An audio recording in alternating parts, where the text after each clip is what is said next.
안녕하세요 여러분. 여러분과 어도비 일러스트레이터 CC 2018 버전을 공부하게 될 최승훈 강사입니다. 여러분하고 같이 일러스트레이터를 배우게 될 텐데요. 우선 일러스트레이터를 진행하기에 앞서서 기본적으로 여러분이 알아야 될 상식과 그 다음에 설치 방법이라든지 기본 구성이라든지 이런 것들을 한번 알아보도록 하겠습니다. 우리가 일러스트레이터를 생각하면 보통 생소하죠.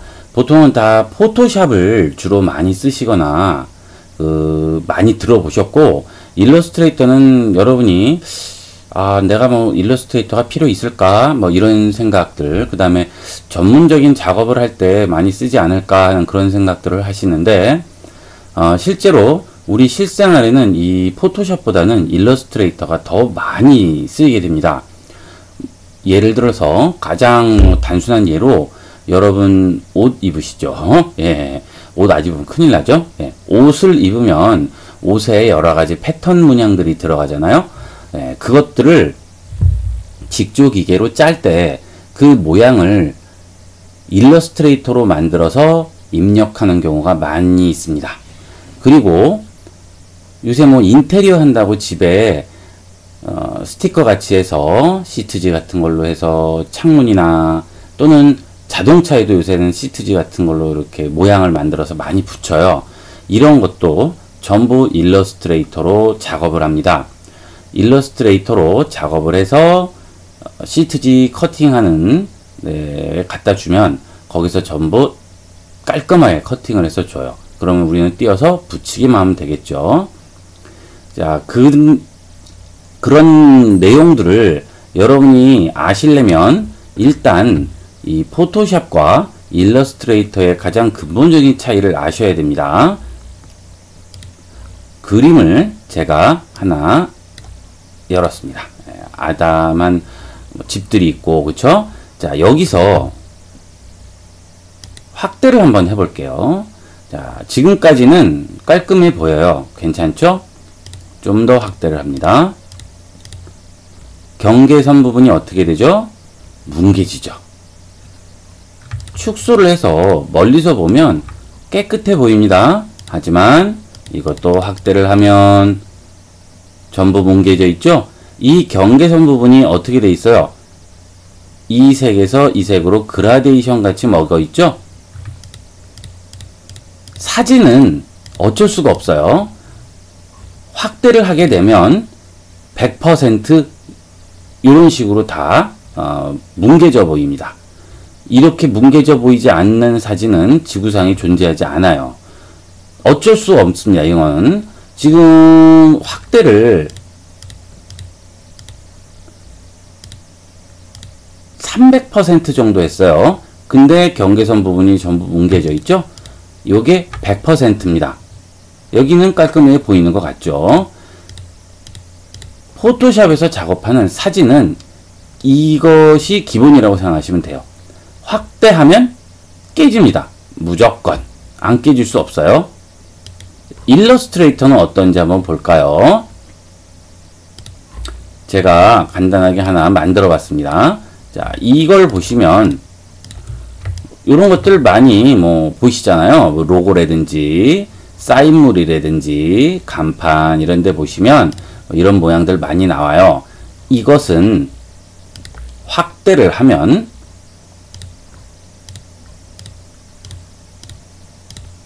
깨집니까? 안 깨지죠. 이것은 지금 현재 2400배를 확대한 상태예요. 4800배입니다. 깨집니까? 안 깨지죠. 일러스트레이터의 최고의 장점은 확대를 하던 축소를 하던 절대로 깨지지 않는다. 이게 일러스트레이터의 최고의 장점이 되겠어요. 물론 이런 부분에 모양을 좀 잘못 그리게 되면 더 티가 나겠죠. 확대를 하면. 하지만 그거 외에 이 그림 자체가 뿌옇게 된다든지 경계선 부분이 뭉개진다든지 이런 일은 없습니다. 요것도 한번 보시면요. 포스터 같은 것들도 이런 식의 것들은 전부 일러스트레이터로 그립니다. 안 깨지죠. 깨지지 않아요. 이게 바로 일러스트레이터의 최고의 장점이에요. 그래서 여러분이 이것은 일러스트레이터 작업이다, 저것은 포토샵 작업이다를 확연하게 구분할 수 있는 것은 경계 부분이 이렇게 딱 떨어지는 것들은 모두 일러스트레이터 작업이라고 생각하시면 되고요. 아까 보신 것과 같이 경계 부분이 칼처럼 딱 떨어지지 않죠. 이런 것들은, 이거는 부드럽게 색깔이 넘어가잖아요. 이런 것들은 모두 포토샵 작업이라고 생각하시면 되겠습니다. 이게 가장 근본적인 일러스트레이터와 포토샵 작업의 차이예요. 그래서 커팅하는 거에는 전부 이런 게 쓰이는 거예요. 왜냐하면 경계 부분이 불명확하면 커팅을 할 수가 없겠죠. 그래서 시트지 같은 거 커팅할 때는 포토샵에서 작업하는 게 아니고 일러스트레이터에서 작업을 하게 되겠죠. 그래야 경계면이 깔끔하게 잘려나가겠죠. 명암이라든지, 그 다음에 요새는 간단한 전단이나 그 다음 카다록 같은 것도 전부 일러스트레이터로 작업을 하게 됩니다. 여러분들이 일러스트레이터를 잘 알아두시면 실생활 같은 데나 보고서, 리포트 이런 거 할 때도 많이 쓰이게 됩니다. 그러니까 잘 배워두시면 좋고요. 포토샵만 배우는 거는 반쪽밖에 못 쓴다고 생각하시면 돼요.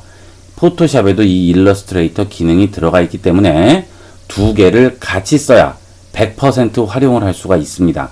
하지만 일러스트레이터 작업은 일러스트레이터 하나로 끝나게 되겠죠. 그래서 일러스트레이터만 배워도 일러스트레이터 작업을 하는 데는 지장이 없어요. 물론 포토샵과 같이 연동을 해서 쓰면 좀 나은 결과물을 만들 수 있으니까 퀄리티를 높일 수 있어요. 하지만 일러스트레이터 자체만 가지고는 안 된다는 얘기는 아닙니다. 일러스트레이터 자체로는 충분히 활용합니다. 이렇게 해서 우리가 기본적인 걸 한번 봤습니다. 일러스트레이터는 뭘 하는 거냐? 그 다음 일러스트레이터는 왜 깨지지 않느냐? 그걸 한번 알아보도록 하겠습니다. 간단하게 뭘 하나 그려보겠습니다. 이렇게 그려요. 포토샵은 그냥 있는 그대로예요. 하지만 이 일러스트레이터는 예를 들어서 이렇게 그림을 하나를 그렸다고 한다면 이 선 부분이 어떻게 그려질지, 이 선 부분이 어떻게 그려질지 컴퓨터가 계산을 합니다. 그래서 여기에 곡률이 있겠죠. 원이니까 곡률이 있을 거 아니에요? 컴퓨터는 계산을 해요. 그래서 확대를 하게 되면 그 공식에 따라서 얘를 다시 그려주는 거예요. 포토샵은 그런 게 없습니다. 만약에 여기서 이 부분을 좀 더 확대를 했어요. 그러면 또 다시 해당하는 부분의 곡률을 계산해서 다시 그려주게 됩니다. 그런 식으로 무한대로 확대해도 계속 그 곡률을 계산해서 지속적으로 그려주기 때문에 깨질 수가 없는 거죠. 이게 전부 수식인 거예요, 결국은. 예전에 여러분들 보시면 중학교 때나 이럴 때 보시면 여기에 이런 식으로 그래프 같은 거 나오죠? 그건 어때요? 수식을 집어넣으면 그래프가 모양이 나오잖아요. 똑같은 거예요, 이것도. 이런 식으로 전부 계산을 해주기 때문에 깨지지가 않고 항상 깔끔한 상태로 보이게 되는 겁니다. 그게 바로 일러스트레이터의 원리예요. 벡터 방식이라고 하죠. 자, 요게 가장 기본적인 내용이 되겠고요. 그 다음 여러분들이 일러스트레이터를 쓰셔야 되는데, 예전에는 CS 버전이 있었어요. CS3, CS4, 그래서 CS1부터 6까지 쭉 나와 있었는데, 어도비가 바꿨습니다. 이번부터는 클라우드라는 기능을 집어넣었어요. 그래서 프로그램을 구매를 하는 게 아니고 빌려 쓰는 개념으로 바꿨습니다. 당연히 구매하는 것보다 많이 저렴하겠죠. 예전에 구매하려면 거의 한 100만원 가까이 들었었는데, 요새는 자, 이렇게 빌려 쓰는 방식이기 때문에 아주 저렴한 가격으로 쓸 수 있습니다. adobe.co.kr 들어가시면 이렇게 검색창이 바뀌게 됩니다. com/kr로 들어가셔서 아래쪽에 보시면 모든 플랜 및 가격 보기가 있죠. 여기 위 보시면 모든 제품 보기도 있어요. 이건 그냥 제품만 보는 거고요. 설명이 나오겠죠? 모든 플랜 및 가격 보기를 들어갑니다. 들어가시면 이렇게 클라우드를 경험해 보세요 하고, 개인, 기업, 학생, 교사, 대학교, 초등학교, 그 다음에 포토그래피랑 쭉 나오죠. 한번 볼까요? 개인은 뭐 이런데 소속돼 있지 않고 그냥 개인이 쓰는 거예요. 월 11,000원이죠? 플랜을 선택할 수가 있는 거예요. 기본 플랜이 11,000원인데 여기 보시면 포토샵 CC와 라이트룸이라는 사진 편집 전용 프로그램이 또 따로 11,000원을 못하죠. 그 대신 돈은 쓰지 않아요. 그러니까 요거는 이제는 포토예요. 1년 거를 한꺼번에 내는 거예요. 그래서 잘 선택을 하시면 모든 앱이라고 나오죠. 쓸 수 있다는 겁니다. 그래서 거의 뭐 거저나 다름없는 엄청나게 싼 가격이라고 보시면 돼요. 이걸 구매를 하려면 뭐 몇 천만 원이에요. 근데 이 정도 가격으로 다 이용해 볼 수 있다는 얘기는 소비자한테는 아주 좋은 거죠. 뭐 회사에서도 어도비에서도 프로그램을 이런 식으로 좀 쪼개서 파니까 도움이 되나 보죠. 그래서 윈윈하는 그런 전략이 되겠습니다. 그래서 필요하시면 이런 식으로 구입을 해서 쓰시면 되고요. 물론 아예 그냥 예전처럼 구입을 해서 쓸 수도 있어요. 필요 없죠.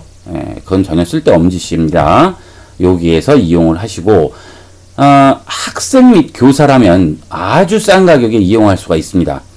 그 대신 다 요구는 하지 않는데 가끔 자격 증명을 요구하는 수가 있어요. 그래서 선생님이면 교사면 교사, 학생이면 학생이라는 자격을 증명하라는 서류상으로 증명해 달라고 하는데 그런 경우가 잘 없어요. 근데 가끔 증명을 하라고 합니다. 그러면 뭐 증명을 하면 되겠죠. 예. 아니면 뭐 주위에 학생이 있으면 뭐 이렇게 해서 해도 되고요. 그죠? 예. 이렇게 아주 좋은 방법이 있는데 구태여 이걸 어둠의 경로를 통해서 어떻게 보면 불법이잖아요. 그렇죠? 그런 거에서 쓰시면 아무래도 이 프로그램이 에러가 많고 바이러스 요새 심각하죠. 그런 여러 가지 문제들이 있습니다. 그러니까 큰 가격이 아니니까 되도록이면 꼭 이런 식으로 클라우드로 해서 구매해서 쓰시는 걸 권합니다. 기업은 당연히 비싸겠죠? 초중고등학교 및 대학교는 학과나 이런 데 단체로 이런 식으로 들어가는 거니까 이런 것도 가격이 좀 더 올라가든지 뭐 그러겠죠. 가격대에 좀 차이가 있네요. 그렇죠? 이렇게 해서 쓰시면 되는데 여러분이 이거를 구매를 하셔서 일단은 월별로 쓰시라고 그랬어요. 괜히 이런 걸로 하지 마시고요. 가격이 그 대신 비싸죠. 그 대신 10,000원 차이인데 괜히 또 위약금 내고 할 수 있으니까 일단은 한번 써보시고 여러분이 생각이 굳어지시면 그때 이제 바꿔주시면 돼요. 지금 구매를 하시면 눌러보시면요 이렇게 뜹니다. 그래서 로그인을 해야지 돼요. 그래서 무조건 회원 가입은 하셔야 됩니다. 여러분이 회원 가입을 안 하셨으면 일단은 회원 가입부터 하셔서 로그인 누르시면 아이디 얻기라고 나오죠? 이렇게 해서 일단은 아이디를 하나 만드세요. 이거는 뭐 돈 드는 게 아니니까 아이디 만드신 다음에 이용을 하시면 되고, 아이디 만드셨다고 그래도 바로 구매는 하지 마시고요. 절대 그거 바로 하시면 안 돼요. 왜냐하면 모든 제품 보기로 들어가 볼게요.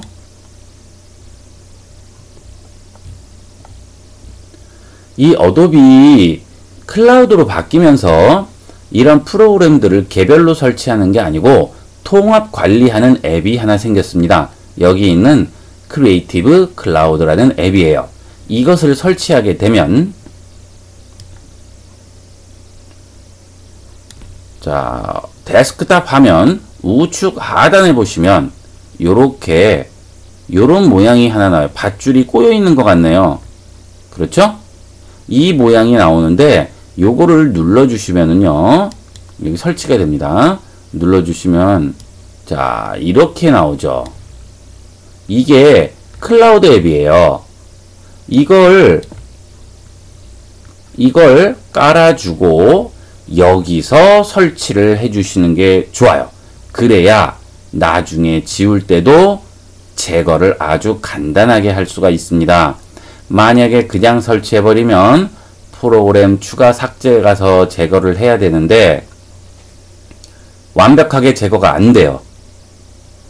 나중에는 포맷 해야 되거나 좀 골치 아픈 문제가 생기니까 반드시 클라우드 앱을 깔고 여기서 설치하세요. 저는 이미 설치가 돼 있어요. 그리고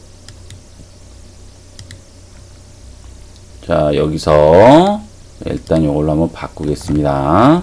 요거는 조금 이따가 다시 한번 설명을 드릴게요. 여기를 보시면요,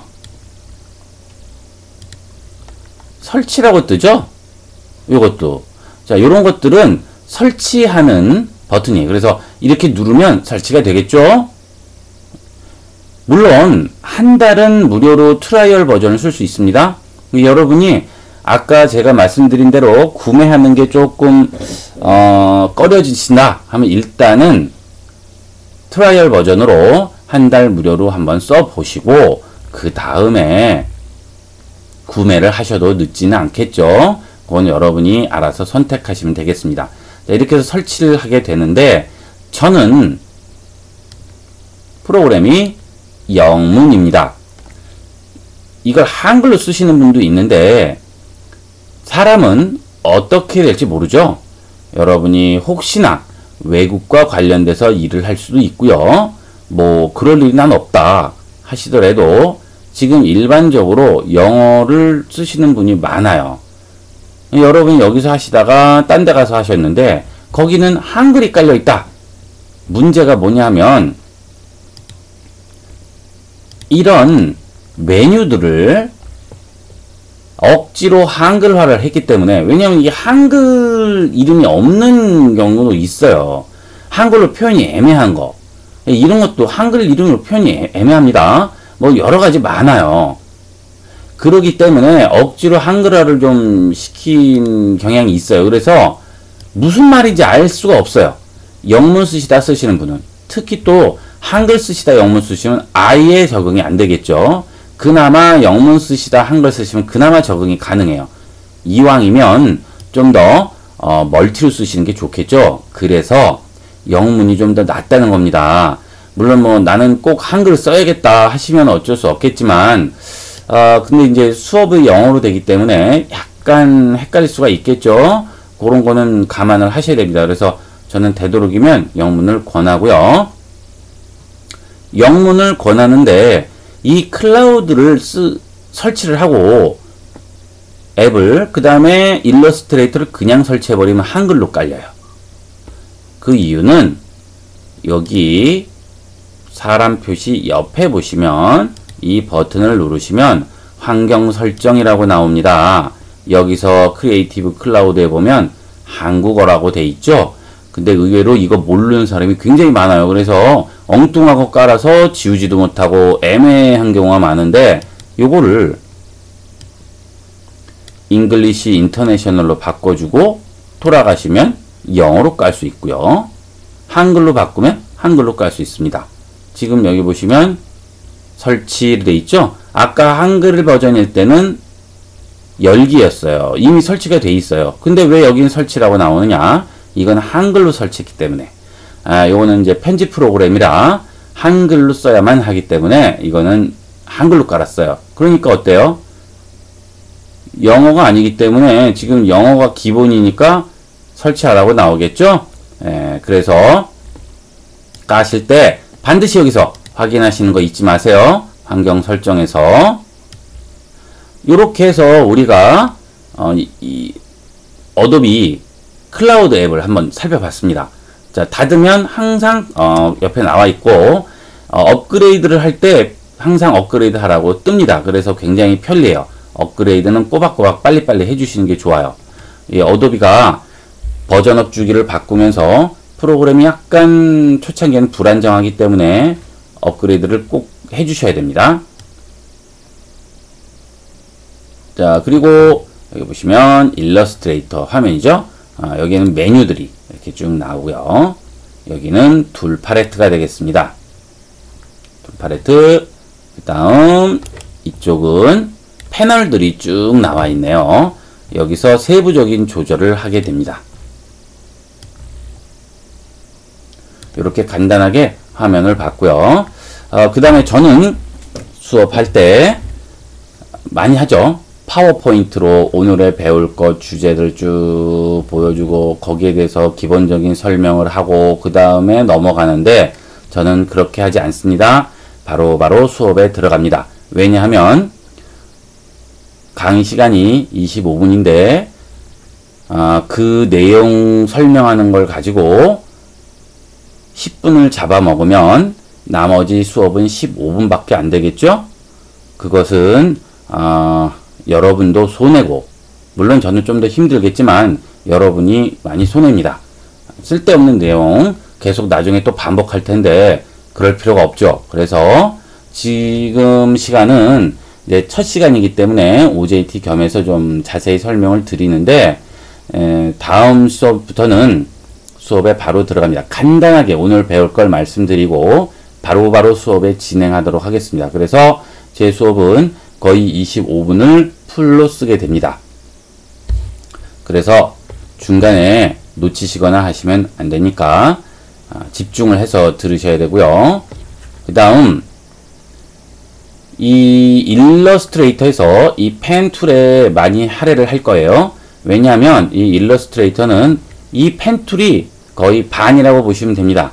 이 펜 툴 쓰면 일러스트레이터 반 배웠다고 생각하시면 돼요. 문제는 이 펜 툴은 배운다고 되는 게 아니고요. 본인이 숙달을 시켜야 되는데 이거는 한 번 해본 사람보다 10번 해본 사람이 잘하고 10번 해본 사람보다 100번 해본 사람이 잘해요. 그래서 전문가들이 이 펜 툴을 막 쓰는 걸 보면요. 이렇게 막 날아가듯이 씁니다. 예. 자, 이건 왜 그러겠어요? 맨날 쓰니까 그렇죠. 맨날 밥 먹고 이거 하니까 당연히 잘할 수밖에요. 그렇죠? 여러분도 얼마든지 이렇게 쓸 수 있습니다. 문제는 연습이죠. 적어도 하루에 한 30분에서 1시간씩 연습을 해서 한 5일 정도는 해 주셔야 여러분이 어느 정도 모양을 만들어낼 수 있어요. 그냥 수업만 들어서는 불가능합니다. 그럴 바에는 차라리 수업을 안 듣는 게 낫겠죠? 반드시 하루에 한 30분에서 1시간씩은 시간 할애를 하셔서 꼭 연습을 하시도록 하십시오. 그래서 다음 시간부터는 툴에 대해서, 펜 툴에 대해서 바로 들어가도록 하고요. 그 다음, 지금은 기초입니다. 기초. 앞으로 한 20회차 정도 기초 과정을 하게 될 텐데, 좀 써보신 분들은 중간에 아시는 부분이 나올 수도 있어요. 그런 거는 그냥 건너뛰시고 다음 단계로 또 보시면 되겠죠. 물론 초보에 맞추기 때문에 아주 기본적인 설명부터 차근차근 진행이 됩니다. 처음 하시는 분은 차근차근 잘 들으시고요. 자, 여기서 간단하게 설명을 드렸습니다. 이번 시간은 여기까지 하도록 하고요. 다음 시간에는 펜툴부터 수업의 진행을 하도록 하겠습니다. 감사합니다.